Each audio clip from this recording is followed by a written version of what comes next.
മരങ്ങാട്ടുപള്ളി കോട റോഡിൽ കോഴിക്കൊമ്പിൽ പാലാ ഭാഗത്തേക്കുള്ള ബസ് സ്റ്റോപ്പ് അപകടക്കണിയാവുന്നു. വീതി കുറഞ്ഞ റോഡിൽ ഓടയോട് ചേർന്നാണ് ബസ് നിർത്തുന്നത്.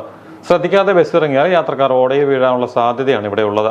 പാലാ കോട റോഡിലെ പ്രധാന ബസ് സ്റ്റോപ്പുകളിൽ ഒന്നായ കോഴിക്കൊമ്പ് കവലയിൽ പാലാ ഭാഗത്തേക്കുള്ള ബസ് നിർത്തുന്നിടത്ത് മഴക്കാലത്തെ വെള്ളക്കെട്ട് മൂലം യാത്രക്കാർക്ക് ഇറങ്ങാനും കയറാനും വലിയ ബുദ്ധിമുട്ടാണ് അനുഭവപ്പെടുന്നത്. വീതി കുറഞ്ഞ റോഡരികിലെ മൂടിയില്ലാത്ത ഓടയിൽ വീഴാതിരിക്കാൻ യാത്രക്കാർക്ക് പ്രത്യേക ശ്രദ്ധ വേണം. ഇവിടെ ബസ് കാത്തു നിൽക്കാനും സൗകര്യമില്ല. സ്ഥലമില്ലാത്തതിനാൽ യാത്രക്കാർ എതിർവശത്തുള്ള സ്റ്റോപ്പിൽ നിൽക്കുകയും ബസ് എത്തുമ്പോൾ റോഡ് കുറുകെ കടക്കുകയും ചെയ്യുന്നത് പലപ്പോഴും അപകടത്തിനിടയാക്കുന്നുണ്ട്. ഓടകൾ നികന്നതും കയ്യേറ്റവുമാണ് വെള്ളക്കെട്ടിന് കാരണമാവുന്നത്.